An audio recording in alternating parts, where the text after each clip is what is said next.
ya nos estamos atrasando.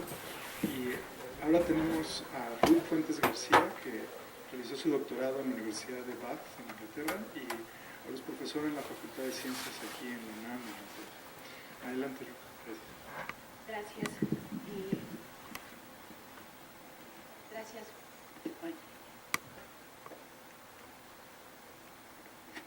por la invitación. Espero poder platicarles un poquito el problema de manera que interese a todos. Es un poco complicado motivar, pero a ver si lo logramos.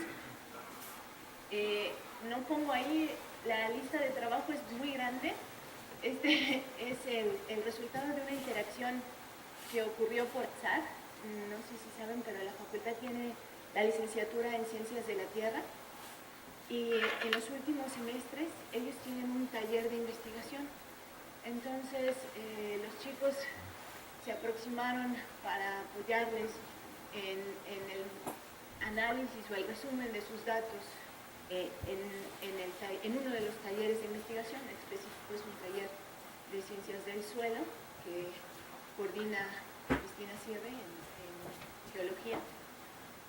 Entonces, déjenme empezar con la exposición.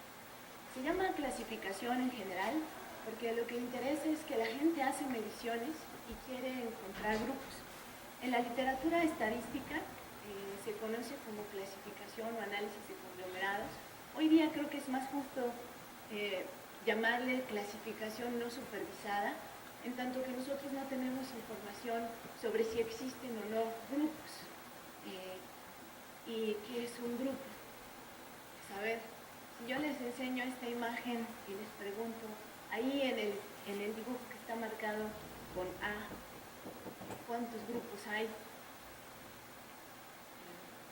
Aquí. 3.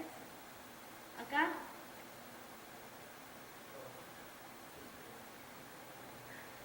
Oh, pues, decídense. 2. ¿Por qué 4? ¿Quién ve 4 aquí? ¿Sí, de veras? ¿Dónde están? O sea, las dos medias lunas y partes las medias lunas en 2. Ah, bueno, es específico. ¿Acá hay o no hay? Dice Carlos que no. ¿Y acá? ¿En el D? 2, ¿verdad? 2, 3, depende, ¿verdad?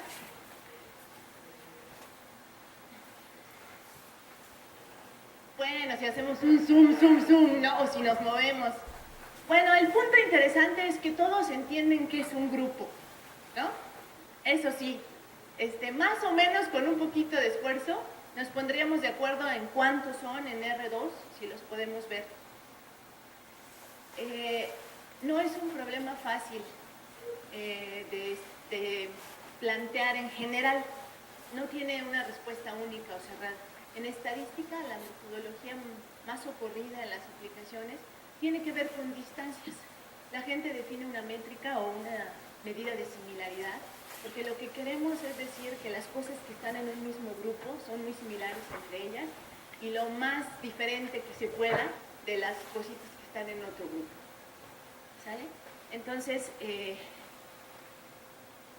en el contexto clásico, así como más viejito, la gente mide distancias y empieza o bien con un solo grupo y lo va particionando de acuerdo a algunos criterios, que es un problema grande, o bien empieza con cada observación en un grupo y los va juntando de acuerdo a algún criterio también. Pero entonces lo que ocurre en la práctica es que la gente tiene una definición de cómo agrupar, una definición de cómo medir similaridad, y si le mueve tantito, el resultado es otra cosa, o no es exactamente igual al que alguien más con los mismos datos tendría si le mueve un poquito a esas definiciones. Entonces, pues esto ya no gusta mucho. Depende, como ahorita, de los ojos que lo miren y de la manera en que se establezcan los criterios para decir si hay o no. Y pues lo grave del asunto es cuando la gente mide un montón de variables y ya no vemos. Entonces, primero tenemos que decidirnos a qué le vamos a llamar grupo y cómo lo vamos a encontrar, para luego confiar en lo que vamos a hacer cuando ya estamos trabajando Entonces es deseable, se antoja, ocurre de manera natural en la historia, pues que uno quiera imponer un modelito y a lo mejor cuantificar la incertidumbre al definir un grupo. Entonces lo que uno hace es darse cuenta que si uno se interesara en modelar una densidad para estos datos, a lo mejor podría utilizarla para encontrar también los grupos. El problema es que si el objetivo es modelar bien la densidad, no necesariamente se encuentra bien o se compagina bien con el objetivo de encontrar grupos y asociar o asignar a cada observación a un grupo. Entonces, con ese contexto, déjenme platicarle lo que los chicos en el taller están haciendo, o algunos chicos en específico. Esta parte es básicamente el trabajo de un estudiante de doctorado, de Cristina, que se ha interesado en estudiar lo que ocurre en el Valle del Mezquital, donde se deposita agua residual de la ciudad. Entonces, pues hay datos bien interesantes. Les interesa en general a los geólogos porque ya vieron, ahorita está de moda, ¿no? Ahí en París. Pues 80% de las emisiones de CO2 en la atmósfera son generadas en las áreas urbanas. Y las áreas urbanas son áreas pequeñitas que generan una cantidad de desechos increíble. Entonces, lo que ellos quisieran hacer es entender cuáles son los ciclos bioquímicos del carbón para ver qué tan rápido encuentra sus equilibrios o regresa a los umbrales donde ellos pueden controlar algunas de las cosas que ocurren. Entonces, pues las ciudades demandan un montón de energía y además necesitan una manera de deshacerse de sus desechos. Entonces, lo que hacen es llevarlas a algunos contenedores, a lo mejor para ahorrar tiempo. Lo que han hecho en México es el Valle del Mezquital, está en uso desde 1912 para recibir agua de desecho de la zona urbana de la Ciudad de México. Y hay datos interesantes, a mí me sorprendía leer que hay publicaciones que han denominado a este el sistema de riego con aguas residuales más grande del mundo. Entonces, pues no es trivial lo que están haciendo los chicos ahí.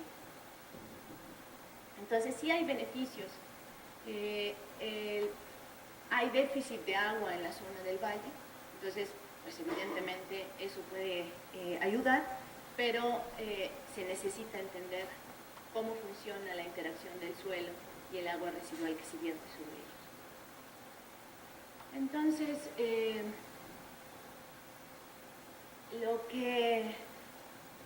lo que hicieron los chicos, en específico Arturo en particular, es considerar 5 predios de un tipo de suelo que se llama vertisol y considerar 3 tipos de vegetación que está sobre estos suelos. Hay matorrales que ahora se han puesto, mezquitales muy poquitos, ya casi no queda nada, y pues agricultura de temporal, que es lo que ahora hacen en el valle.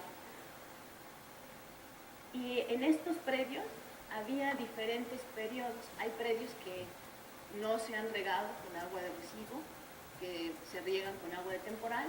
Hay otros que tienen 15 años con riego de agua residual, otros 35, otros 50, 85, hasta 100 años regados con agua residual. ¿Sale? Y se tienen 30 mediciones. Y el asunto, por lo que ellos buscaron apoyo de estadística en el departamento de la facultad, es porque el equipo que tienen para medir de manera continua, con el que sí cuentan en el laboratorio, es un equipo que les permite hacer espectroscopías de infrarrojo. Entonces, pues las tienen ahí bien medidas y lo pueden usar. Tienen su parte interesante. Otros chicos con mucho éxito nos han enseñado qué cosas tenemos que cuidar cuando se hace esto, porque se destruye la parte mineral de la muestra para solo quedarse con la parte biológica o bioquímica, para estudiar la bioquímica realmente, ¿no? Entonces, pues en el trayecto de estos 2 años los chicos han aprendido mucho en ese sentido. Pero lo que tienen son pues este tipo de espectros para cada una de sus muestras. Y entonces a mí me sorprendió mucho que algunas publicaciones que me enseñaron al principio, lo que hacen los geólogos es exponen las curvas todas juntas y a ojito, así como le hicimos con los puntos, agrupan y deciden pues cómo le van a hacer. Entonces, pues se puede hacer quizá, pero sería deseable poner o empezar a poner un poquito de estructura, ¿no? en estas maneras de definir grupos. Entonces, lo primero que hicimos pues es utilizar un modelito que usa una perspectiva bayesiana para ajustar una densidad a estas cosas y ver qué tal le va. La matriz de datos sería, nada más para que sigan ahí más o menos, tendríamos D espectros, que son las muestras, a lo largo de M frecuencias. Las frecuencias que miden son más o menos 3.500 puntos por cada espectro. Y bueno, lo que hicimos es un modelo que ya se ha usado, es un modelo jerárquico de una mezcla no paramétrica, donde pues estas condicional a un grupo que se defina o que se etiquete, se puede dar una estructura donde se centra en una cosa, se usa una base gaussiana, digamos, y la predictiva de esta cosa pues es una urna de Polya que se puede simular con facilidad.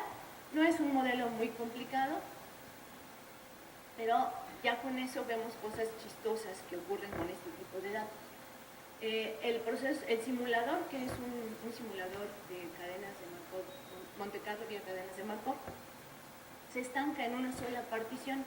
Es eficiente para estimar la densidad, eso no es problema, la estima bien, ese y muchos otros modelos. Pero lo que yo quiero es encontrar grupos. Entonces, cuando vimos estos resultados, pues no nos gustó que se estanque en una sola partición. Y lo que hace es dividir a todos los espectros, los 30 y tantos que tenemos, en 17 grupos. O sea, cualquier pequeño cambio es muy sensible, esta cosa.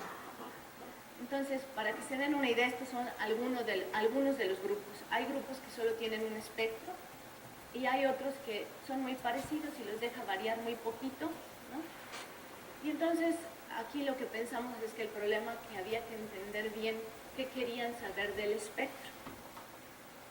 Y entonces, pues no fue así tan directo. Yo lo que pregunté es, oye, ¿y no puedo imponer algunas restricciones sobre la manera en cómo se relacionan los puntos de las frecuencias? A lo mejor yo estaba muy sesgada por programas televisivos donde sale el espectro y una flechita y dice, aquí hay alcohol, entonces lo mató fulanito, ¿no? Pero en la estructura de la química orgánica es mucho más complicado de lo que yo me esperaba. Los compuestos orgánicos, yo no soy muy ducha en química, pero los compuestos orgánicos pueden ser la misma estructura, pero tener acomodos diferentes. Y eso implica que en el espectro se presenta el mismo compuesto en frecuencias distintas. Entonces, pues es el problema 1. El segundo problema es que a mayor concentración del compuesto en la muestra que están estudiando, pues más grande es el pico, ¿no? Y no solo salta en esta frecuencia, sino el pico es mucho más grande. Pero en general, a los chicos de geología no les interesa estudiar con precisión ni las concentraciones, ni los lugares en el espectro donde ocurre la aparición del compuesto. Lo que quieren entender es qué compuestos hay en las muestras que tienen. Entonces, desde el punto de vista de los datos, lo que quieren saber es más o menos algo así. Cuando tenemos espectros, ¿cuáles de estos espectros saltan en las mismas regiones, aunque en las mismas direcciones, aunque salten en proporciones diferentes? Entonces lo que hicimos es voltear el problema y ver a las muestras como las variables y a las frecuencias como si tuviéramos las observaciones y preguntar dónde y cuándo saltan al mismo tiempo y en la misma dirección. Entonces, construir una matricita sobre las muestras y aprovechar que si uno se pregunta cómo correlacionan esas muestras, pues esa matriz de correlación, si es una de esas matrices que son positivas, definidas y se portan bien, y uno puede aprovechar su descomposición espectral para generar una combinación lineal que preserve de la mejor manera posible esa estructura de correlación. En estadística pues, se llaman componentes principales. Y lo que la gente busca es que si uno hace unas cuentitas ahí, uno puede ver que la proporción de varianza que explica una combinación lineal, pues está en términos de proporciones de los valores propios de esa descomposición. Queda bonito, pero el asunto interesante que a mí a veces todavía me sorprende es que de este asunto, pues las dos primeras componentes explican un porcentaje bastante alto y la interpretación de las componentes les gustó a los geólogos. La primera explica el efecto del tiempo bajo riego y la segunda, la profundidad de los perfiles, porque se sacaron a distintas profundidades. Bueno, se saca una barra y se toman muestras de distintas profundidades. Entonces, la combinación lineal que se va a generar tiene unos pesos que se ven más o menos así, que son los pesos de los componentes. Entonces, esto ya lo hacen los químicos. Se llama, la disciplina creo que se llama quimométrica o algo así. El asunto es que generalmente tratan con cosas como, pues, por ejemplo, vino. Les preocupa calificar vinos cuantitativamente, pero las azúcares que están estudiando, los ácidos, los taninos, los tienen bien caracterizados y es fácil detectar. El problema de este espectro es que tiene muchas cosas y pues no saben qué cosas hay en qué muestras y cuándo, ¿no? Qué profundidades, cuándo. Entonces,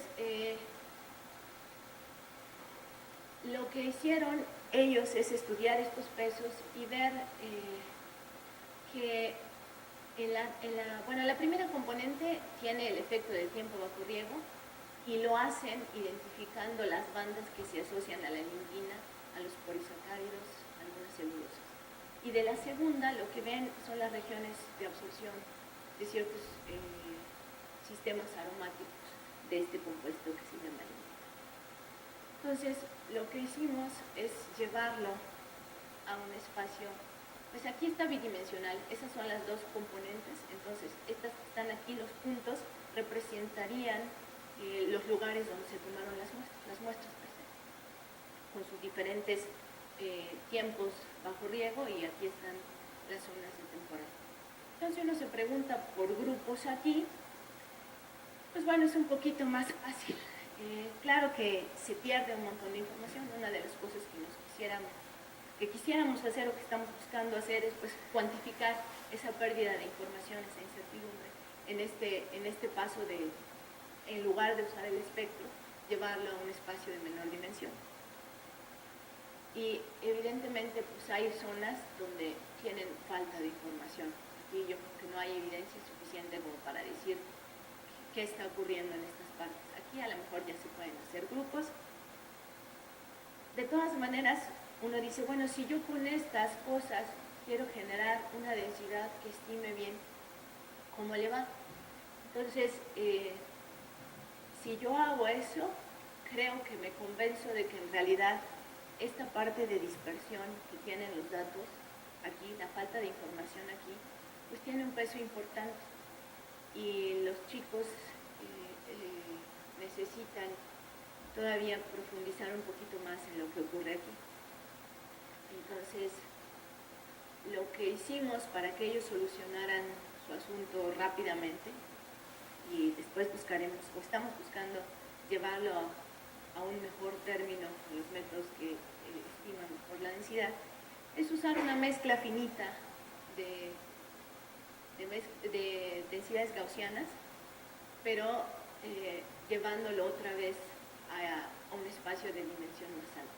Necesitan información como de 5 dimensiones, como trabajar en R5, para que realmente puedan hacer una partición que les da información para sustentar sus hipótesis de investigación. Es decir, cuánto le toma al tiempo, a un predio que ha sido regado con agua residual un buen tiempo, encontrar ciertos equilibrios para que entonces sea rico en ciertas sustancias que son buenas para la agricultura, ¿no? Y entonces la clasificación que obtienen es una cosa que se ve más o menos así. Son 1, 2, 3, 4 y los demás ahí en otros grupos chistosos. El asunto aquí es que lo que ellos quieren, y este es otro problema abierto que tenemos, es generar un espectro tipo para cada grupo, de manera que si tú tienes una muestra de tu predio de interés, puedas comparar tu espectro con el tipo y entonces decir más o menos en qué condiciones está tu suelo respecto a los contenidos de ciertos compuestos que hablan del proceso del carbono, ¿no? Entonces, nosotros lo que tenemos hasta ahorita es la combinación lineal que mejor caracteriza a un grupo. Y entonces hay que regresar al perfil. Hasta ahorita lo que hemos hecho es estudiar, digamos, un tipo promedio de lo que se ha visto. Es más deseable hacer una mejor estimación de los grupos vía una densidad para entonces a lo mejor tener una mejor manera de regresar a la información más precisa de estos perfiles. Pero más o menos les dejo ver a los chicos que hay algo así como una zona donde el tiempo va generando, si se fijan aquí es más o menos plano y aquí hay una cosa rara, pero más o menos va generándose esa joroba, e igual aquí, ¿no? Entonces, pues más o menos les permitió generar el apoyo a su hipótesis que dice que a mayor, este es el tiempo y estos son los predios, donde los cuadritos de diferente color son los grupos. Aquí hay un cambio en el acomodo de los grupos, pero en este predio en algún momento en el tiempo se hizo una excavación. Entonces se mezclaron las capas del suelo y es posible que se haya enterrado suelo de la superficie. Entonces, pues el taller ha seguido trabajando con este tipo de medición. Lo que estamos tratando de hacer es generar un procedimiento que sea útil para ellos, pero que sea más informado para generar estos grupos. Nosotros en la parte metodológica, estadística, nos entretenemos bastante en distinguir esencialmente el objetivo de clasificar del objetivo de estimar densidades. En R1 hemos sido más o menos exitosos porque podemos imponer restricciones. Por ejemplo, explorar modelitos en un espacio de todas las posibles particiones de n objetos, pues es trabajar en un espacio enorme y hacer estimaciones ahí se complica un montón. Pero sí podemos pedir que el área o el rango que estamos explorando se parta en intervalos que no se traslapen. Y imponiendo esa restricción o poniendo restricciones de orden, por ejemplo, los pesos de una mezcla paramétrica o no paramétrica, no importa, nosotros podemos generar un modelito cuyo objetivo primario sea clasificar, no estimar la densidad.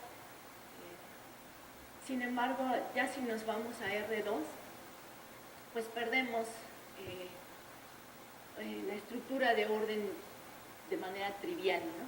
Entonces, de momento nos entretenemos en buscar cómo imponer restricciones de qué nos conviene más para teselar un espacio bidimensional y entonces poder transformar el problema de estimar una densidad de buena manera en el problema de encontrar grupos.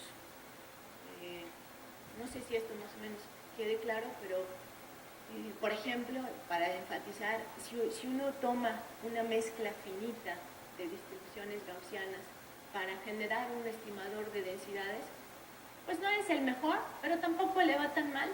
Lo único que necesita es un montón de componentes para elevar la densidad donde necesita hacerlo. Y entonces la gente cuando hace el mapeo uno a uno de un grupo con un componente de esa mezcla finita, pues se está equivocando, porque con un poquito que la distribución de los puntos no sea gaussiana, entonces necesitas un montón de componentes para describir bien esa zona.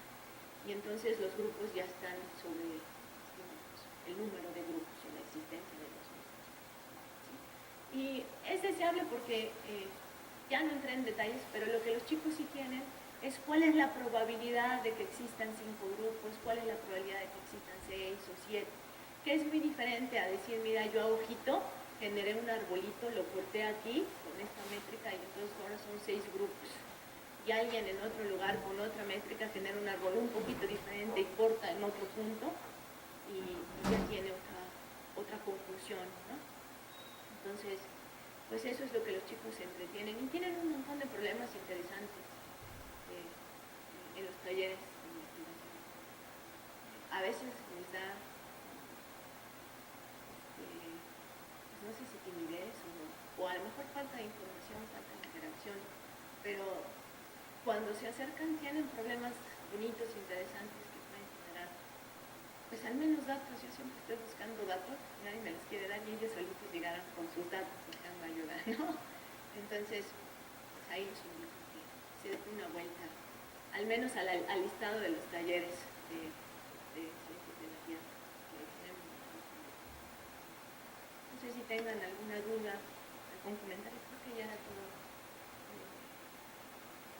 Bueno, estas ya son más o menos las conclusiones, ¿no?